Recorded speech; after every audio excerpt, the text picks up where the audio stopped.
Hello guys! So, I'm back here in Manila and na-achieve ko naman yung gusto ko na tan lines pero my god, super duper tan lines talaga. Look at this. Oh my god, look at that. You see this? Oh my god! Teka lang, check ko muna.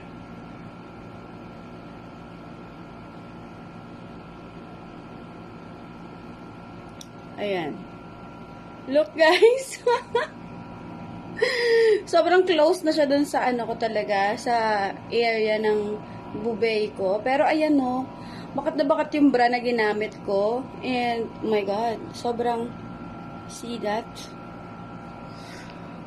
Ang hapdi ng balat ko, ang hapde mula dito sa dibdib hanggang sa likod. Yan no, namumula-mula pa ang person and so on. Tapos ito, sunburn din yan. Wala po akong makeup dito sa mukha ko. Nilagyan ko lang siya ng ano, yung gel something. Kasi mahapdi talaga. Pero, yan. Tapos nag-ano lang ako, nag-lip tint lang ako. Lip balm to actually from Says Lady. Wait. Hanap tayo ng maganda-gandang lightning. And look ko, galing pa akong mayon. Ang hirap niya tanggalin, guys. Kahit na maligo ka na and all that, andyan pa rin yan. So, yun. In-alcohol ko na yan, andyan pa rin siya. Ayan. Tapos, ito, tiga mo. May blush on. Pero wala.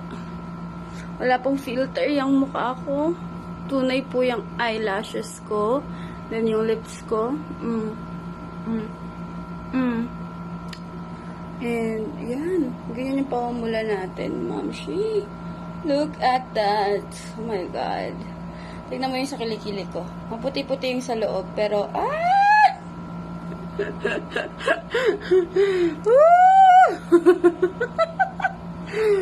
tignan mo to. Achieve. Achieve ang patan lines ni Mayor. Ayan. Kita mo yan? Oh, ang layo, 'di ba? So, yun lang. Hindi naman to for Bastos edition or whatsoever. Gusto ko lang i-share and gusto ko lang sana na merong, alam mo yun, memories and so on and so forth na meron akong tan lines. So, hintayin natin. Mga 1 week lang siguro, wala na to. Pero, pag tumagal, edi ang saya ko. Ang saya ko for the tan lines. Diba?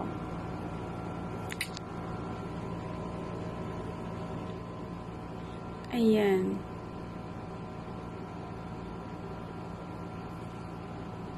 Bongga. So, alam nyo na, ang sakit yung kuko ko. Nakarating to ng Karamuan. Tsaka ng Mayon. Look at my nails. Buo pa rin.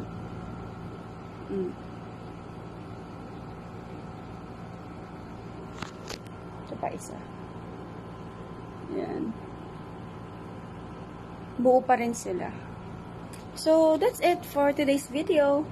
Thank you for watching.